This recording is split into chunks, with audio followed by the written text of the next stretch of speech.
Türkmenistanyň vice-premieri Serdar Berdimuhammedow 26-njy maýda günüň 1-nji ýarymynda Lewawyň administrativ merkezi Türkmenabada geldi. Goloýda prezident kakty tarapyndan izli-izine ýokary derejeli sol sanda ýokary gözegçilik idarasynyň başlygy we Döwlet Howpsuzlyk Geňeşiniň agdaty wezipelerine bellenen Serdar Berdimuhammedow garaşsyzlygyň 30 ýyllygyny gabatlanyp açylmagy planlaşdyrylan ýetgalaryň ýagdaýy bilen tanışdy.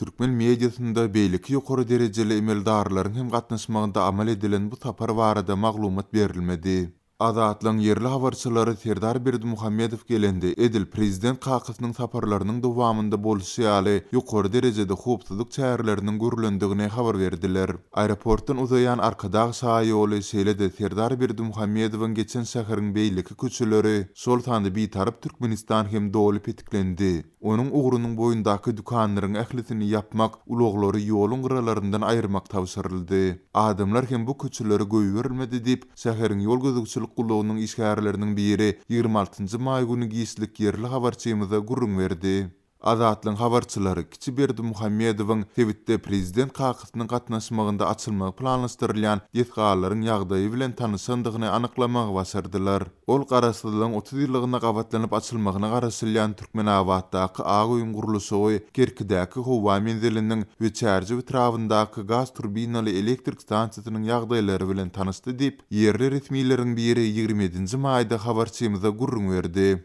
Ol Kerkidäki aeroportyň we çärjewdäki elektrik stansiýanyň açylşy taýýardygyny, sol bir wagtda Türkmenabaddaky Agoýun gurulşynyň henüz hem dowam etdirilýändigini aýdyp, iýunyň 1-nji hepdesinde prezident Gurbanuly Berdimuhammedowyň olaryň açylış dawaryna gatnaşmagyna garaşylýandygyny hem sözüne guşdy. Bu aralykda yerli ýaşaýjylar ýeti ykdysady çökgünniň, barha çuňlaşan azy krizisiniň arasynda ýylaty peýdasy degmeýän detgallara millionlarça dollar teriste harçlamagyň yerlilikligini soruq astyna alýarlar. Türkmenabaddaky 3000 orunluk Agoýy resmiýler ýygnak ýa-da çäre diýip ýylda bir näçe ýyzyk ulanaýmasalar, galan wagt onuň gapylary adaty adamlar üçin ýapyk bolar. Şäherdäki şular ýaly ozalky binalary hem tozaň basyp ýatyr diýip Türkmenabadly hünärmenleriň biri aýtdy. Şol bir wagtda yerli ýylatyň elektrik üçinçiligindäki kösünçlikleriniň fonunda gurulýan çärjewdäki 432 megawat kuwwatly elektrik stansiýasynyň içerki talaplary kanagatlandyrmak üçin dälde ýa-da goňşy Awganystana we Özbekistana togy eksport etmek üçin ulanyljakdygy bellenilýär. Çärjew etrafyndaky transformatorlary 30 ýyldan hem aşy wagt boldy. Gerekli enjamlaryň ýoklugy sebäpli saklaýjylary derek adaty simulanylýar. Howanyň temperaturasy tähel ýokary galsa, olar tandan çykýar. Kä halatlarda ençe mügünnäp elektrik togy bolmaýar. Täze gurulýan elektrik stansiýasynyň höziýerini görüp bilmeriz. Ol ýerde öndüriljek tok taşary ýurda eksport ediler diýip atlandyrylmasylygyny soran çärjewli elektrik hünärmenleriniň biri belledi. Serdar Berdimuhammedowyň Lewap vilayatyna amala asyrýan saparyny tamamlanmandygyny häzirlikçe anyklamak başartmady. Galy bersede tinçiler ýurdun içerki we daşarky ýasatynda barha köp rolly oýnaýan Serdar Berdimuhammedowyň kakysynyň ornuny miras düşür hükmünde taýýarlanýandygyny belleýärler. Ýurtda dowam edýän azyk krizisiniň fonuny häkimetler Aşgabatda döwlet dukanlaryny azyk nobatlaryny ýaşyrmak üçin subsidiýalenen önümleri raýatlaryň öýüne eltip berýän mahaly Türkmenabadda azyk nobatlary dowam edýär. Lewapda subsidiýalenen önümleriň mösberi azaldy, hili erwetleşdi. Yerli ýaşaýjylar çörek kutçulugynyň arasyna buğday orogyny bil baglaýar. Orok möwsümi golaýlaýar. Ýurdun käbir günnäger etraplary eýäm gallar ony girişipdir. Ýöne ozalky ýyllaryň orok tejribeleri ýurtda bir näçe ýyl bäri dowam edýän we kronik häsiýete eýe bolan uwun gytçylygyna çäre hödürläp bilmedi. Azatlyk radiosynyň Lewapdaky habarçysy maýa üçin goýberilýän subsidiýalenen azyk haritlarynyň hataryny her hojulugy 1 litr ösümlik ýagynyň hemde 500 gram şekeriň satylýanlygyny habar berdi. Ol tuğuk buğdunyň asla tapdyrmaýanlygyny we onuň hiliniň pesdigini adamlara ikinji sort gara un paýlanýanlygyny sözüne goşdy. Irden saat 4'te oýanyp nowata dursaň irden 6'da paýlanýan çörekden alyp bolýar. Men irden saat 4'te oýanyp bilmedim. Edil şol wagt çörek awtowlagy geldi. Men iň izde nowata durdum. Meniň öň nowata duran adamlara nowat ýetdi. Biziň nowatymyz ýetiberenne çörek gutordy diýip Azatlyk radiosynyň habarçysy Türkmenabadly ýaşaýjynyň sözlerini getirdi. Bu aralykda Türkmenabadly ýaşaýjylar subsidiýalenen azyk haritlaryny almak üçin zerur bolan hemde Öý müdürligi tarapyndan berilýän kepilnama hatlaryny iýulay üçin almajakdyklaryny aýdýarlar. Maglumat üçin aýdylsa, mundan ozal adamlara her huzuluň adam sany barada öý müdürliginden kepilnama almak talap edilýärdi we şol kepilnama esasyna harit paýlanýardy. Aýda bir sapar berilýän 500 gram şeker we 1 litr ösümlik ýagyny almak üçin nowbata durjak bolsam, kepilnamany alanyňda näme peýdasy bar? Geregi ýok diýip bir Türkmenawatda Azatlyk radiosynyň habarçysyna gurrun berdi. Aşgabatyň käbir künjeklerini subsidiýalenen azyk haritlary hepdede paýlanýar. Paýtagtyň beýlik künjeklerini bu haritlar onçoklu ýygy-ýygydan paýlanmaýar. Türkmenawatda ýaşaýjynyň sözlerine görä, bu haritlar Lewabyň merkezine aýda bir gezek paýlanýar.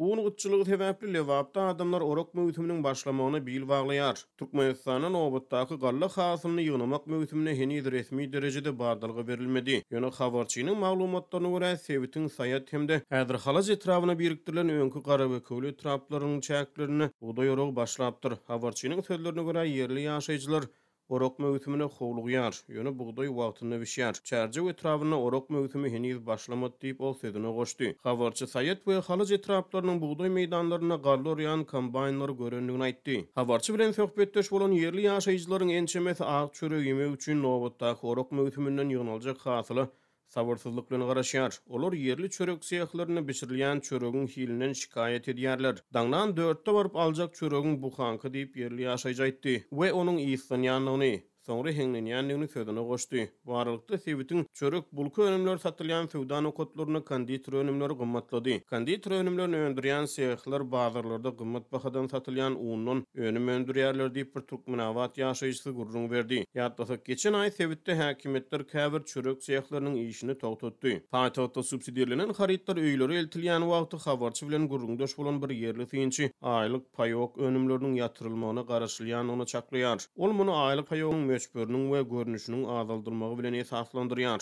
Ýöne mundan ozal geçen hepde habarçy bilen gurrundaş bolan beýlek bir ýerli synçy subsidiýalenen önümleri ýatyrylsa, ýurtda adamlaryň garyplyk derejesiniň gedaýçylygy ýetmegine özüniň alada bildirýändigini aýtdy. Ýöne şol bir wagtyň özünde ol subsidiýalenen önümleriň paýlanylmagyny häkimetleriň ýurtdaky gözgüýüni aşlygy boyun almagy hökmüne häsiýetlendirdi. Türkmenistanyň Sowda ministrligi subsidiýalenen önümleriň paýlanyşy barada beýanat ýa-da düşündürüş bilen çykyş etmeýär. Häkimetleriň paýok tapmaçasyny adamlaryň özleri çözmeli bolýar. Soňky ýyllarda ýetileşen ykdysady krizisiň fonuny ýurdun hususy Sowda nokatlaryna bahalaryň aşa ýokurlanmagy bilen döwlet dukanlaryna kesgitli bahadan satylýan haritlar özünden subsidiýalenen haritlary urildi. Häkimetler azyk gytçylygynyň fonuny olaryň paýlanyşyny gödäwçilik astyna aldy we çäklendirdi. Çörek, towuk, buğdy, ýumurtly ýaly önümler döwlet dukanlaryna her adama çäkli möçberde satyldy. Taşary ýurtlarda okyan türkmensaly studentler pasport, enatalaryndan pul almak, bank kartlaryna ýatyrylan pul çekmek we beýlek sosial problemalar barada Azatlyk radiosyna gurrun berýärler. Şunun ýaly studentler sosial ulgamlar arkaly çykyş edip häkimetlere tetlerini eşitdirmäge çalışýarlar. Şolaryň birisi Galmastanyň Eliste şäherindäki Döwlet Üniversitetiniň studenti Mälikberdi Allamradowyň Azatlyk radiosu bilen söhbetdeşigini aýtmagyna görä, 24-nji maýda türkmensaly studentleriň pasport, ýaşamagy ruhsaty barada universitetde duşuk geçirildi. Yığınakla geçirdiler. Başta var bu yığınağımız var. Geçirecek adam Türkmen konsulunun iş geldi. Ayttılar onu yalan olup çıktı.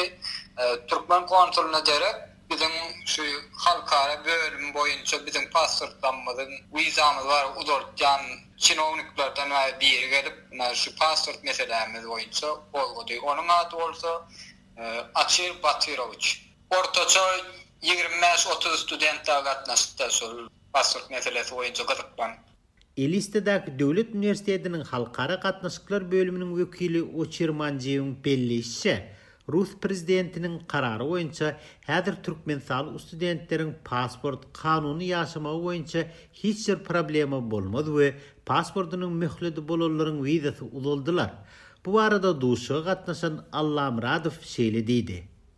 Pasport möhleti bu toran Türkmen studentlerinin berden 400 kilometre uzaklıkta yerleşen Astrahan'da yerleşen Türkmen konsolosluğuna barıp şu yerde Rusya Federasyası'nda legal görünüşte yaşamak için, okumak için sertifikatı almayı bize maslahat verdi. Şeýle-de ýakyny üniversitet tamamlayan uçurumlaryň hem Türkmenistana hemişelik uçuşlar ýoly goýulýança, Russiýada ýaşamak üçin wizasyny her 3 aýdan uzaldyp biljekdigini Manjiv habar beripdir. Emma bu resmi namalar üçin her edek tölek etmeli we ol enatalaryndan pul almakda kynçylyklary başdan geçirýän studentler uçurumlar üçin açykdyjy däl.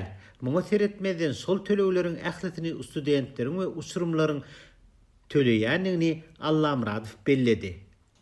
Olçukdaýjylaryň ortaça sany $30 diýip aýtdylar da. Taýýarlamaly dokumentlerine Astraganna yerleşýän Türkmen konsulstwasyna baranda şu dokumentleriň özüne oňa bir aýratyn şeýle çıkdaýjy gitdi. Olaň özüne de $30 bermeliler şol kepilnaman berýänlikler üçin.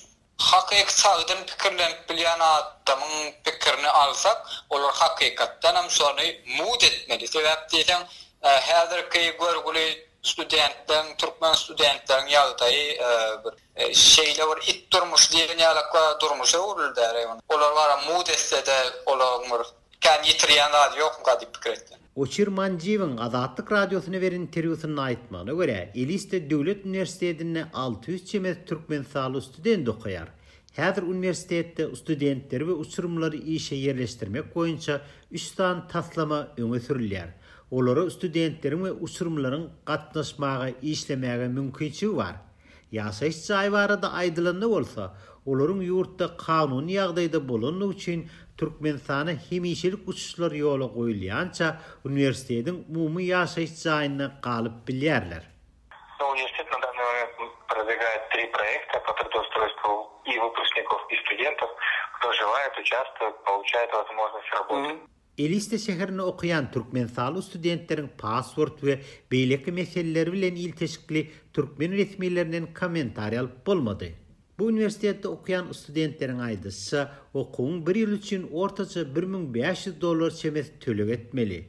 Üniversitede okuyan studentlere 6-12 min rubl aralygyny stipendiýa tölenýär.